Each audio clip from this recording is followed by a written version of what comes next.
النسبية في القرآن. يكتنف الغموض دائما الكون.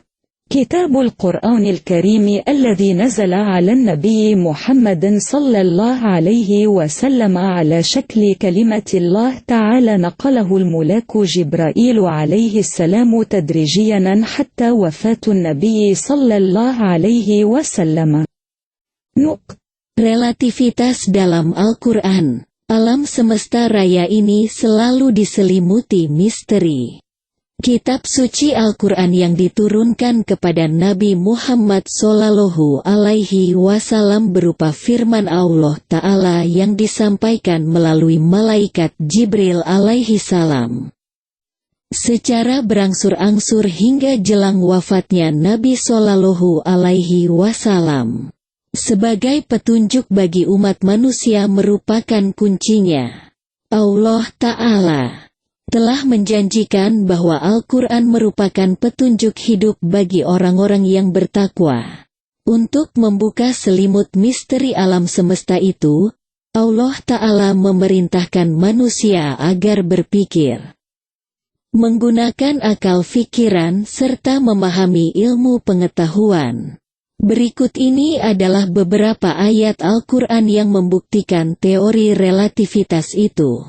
Sesungguhnya, sehari di sisi Tuhanmu adalah seperti 1000 tahun dari tahun-tahun yang kamu hitung. Quran Surah Al-Hajj ayat 47. Dia mengatur urusan langit ke bumi. Kemudian, urusan itu naik kepadanya dalam satu hari yang kadarnya. Lamanya adalah 1000 tahun menurut perhitunganmu. Quran Surah As-Sajdah ayat 5. Yang datang dari Allah, yang mempunyai tempat-tempat naik, malaikat-malaikat dan Jibril naik, menghadap kepada Tuhan dalam sehari yang kadarnya 50.000 tahun. Quran Surah Al-Ma'arij ayat 3-4.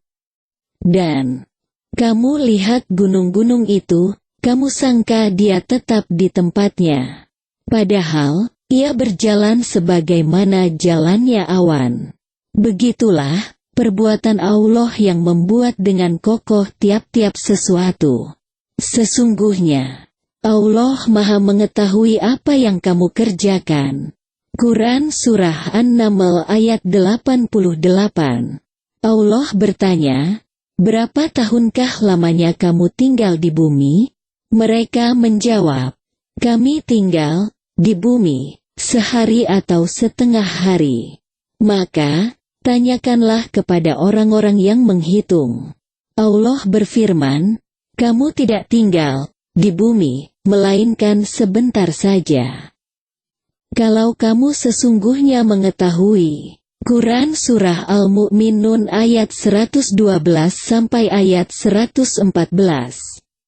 Karena kebenaran Al-Quran itu, konon di akhir hayatnya, Einstein secara diam-diam juga telah memeluk agama Islam.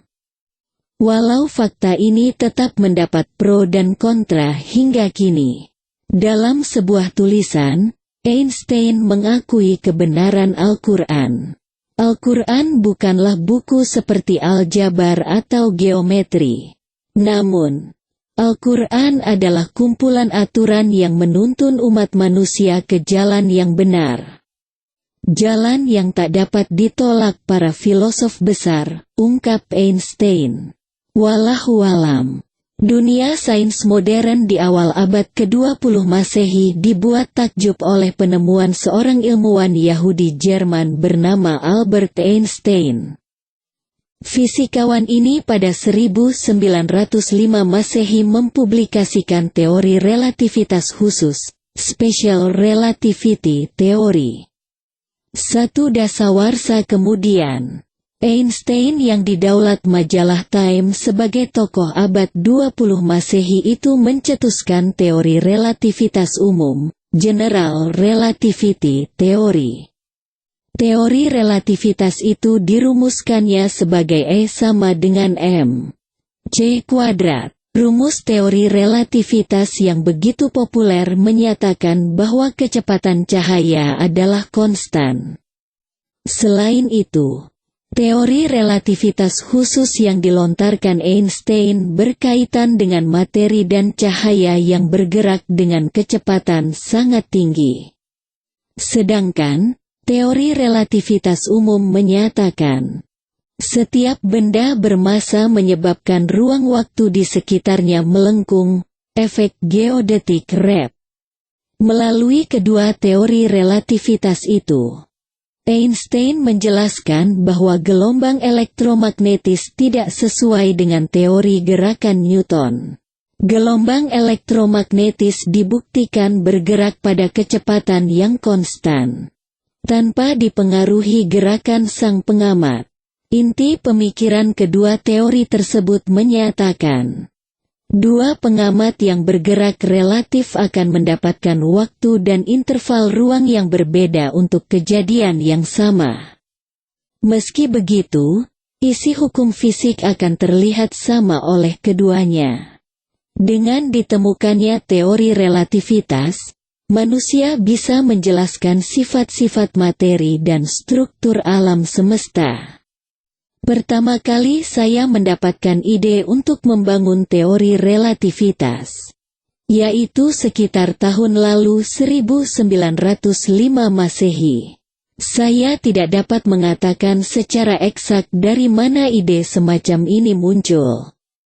Namun, saya yakin, ide ini berasal dari masalah optik pada benda-benda yang bergerak, ungkap Einstein saat menyampaikan kuliah umum di depan mahasiswa Kyoto Imperial University pada tanggal 4 Desember tahun 1922. Benarkah Einstein pencetus teori relativitas pertama? Di Barat sendiri, ada yang meragukan teori relativitas itu pertama kali ditemukan Einstein. Sebab, ada yang berpendapat bahwa teori relativitas pertama kali diungkapkan oleh Galileo Galilei dalam karyanya bertajuk Dialogue Concerning the World's Two Chief Systems pada 1632. Teori relativitas merupakan revolusi dari ilmu matematika dan fisika.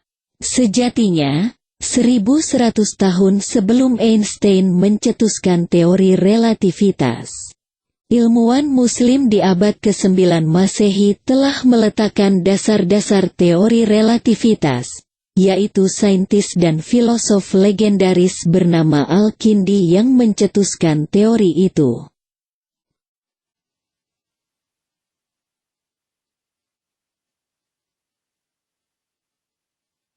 Sesungguhnya, tak mengejutkan jika ilmuwan besar sekaliber Al-Kindi telah mencetuskan teori itu pada abad ke-9 Masehi.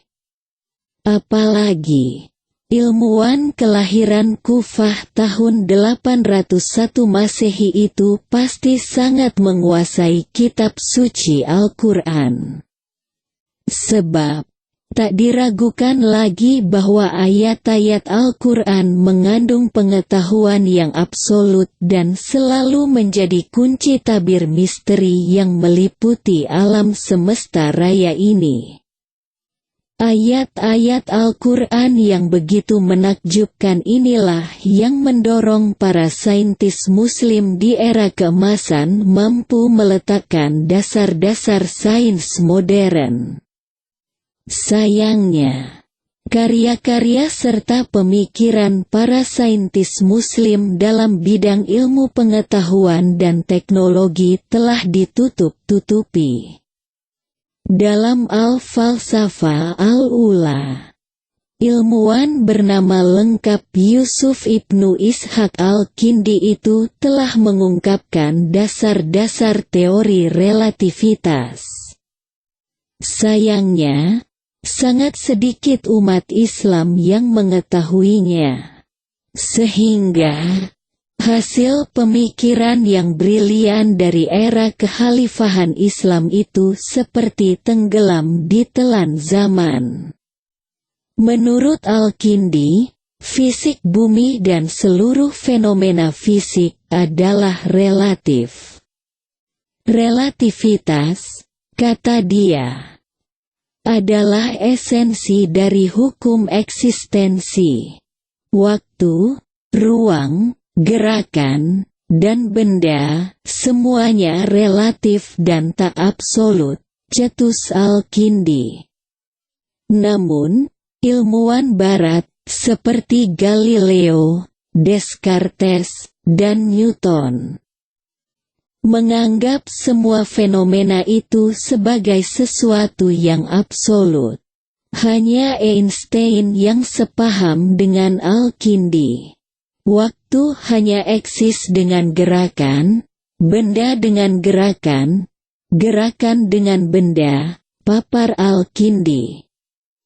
Selanjutnya, Al-Kindi berkata, jika ada gerakan, di sana perlu benda. Jika ada sebuah benda, di sana perlu gerakan.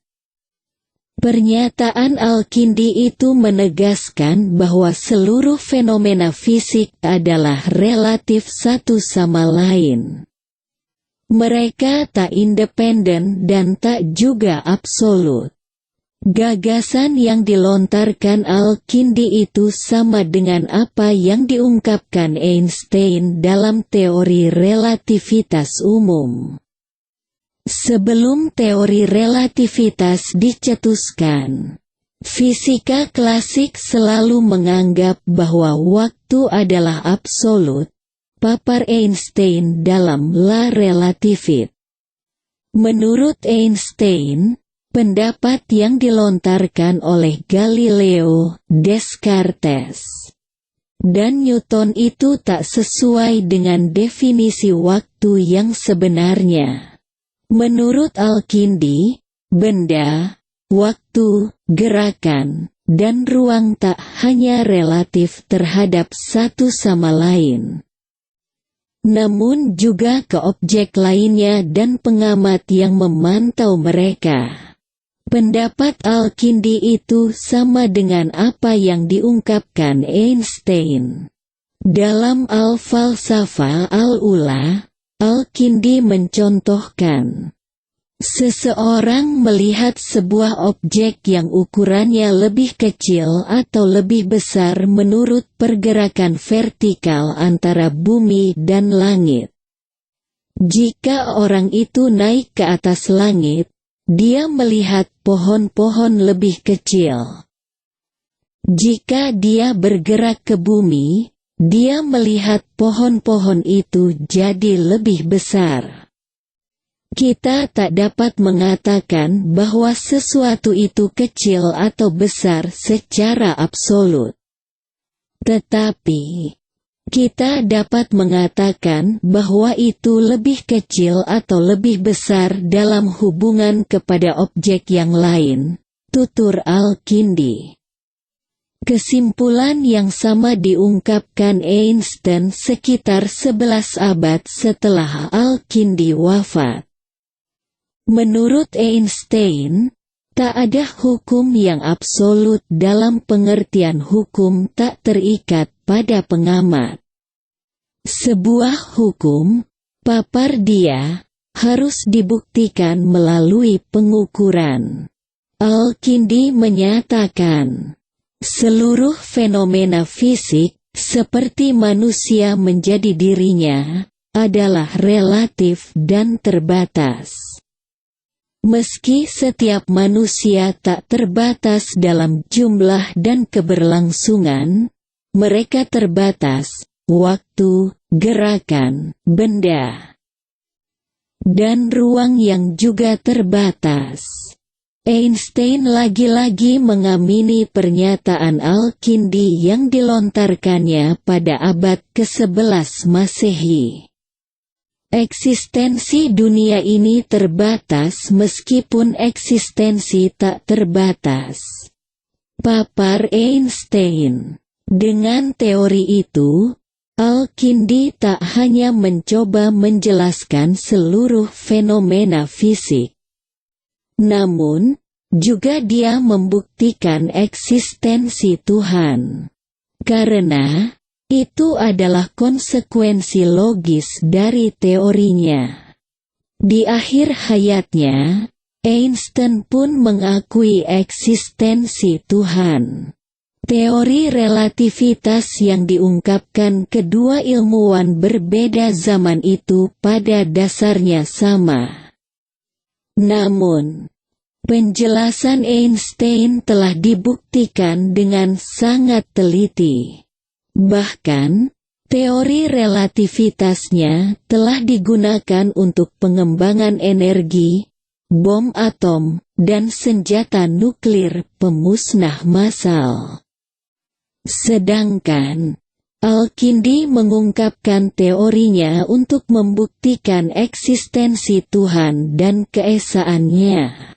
Sayangnya, pemikiran cemerlang sang saintis Muslim tentang teori relativitas itu tak banyak diketahui. Sungguh sangat ironis, memang.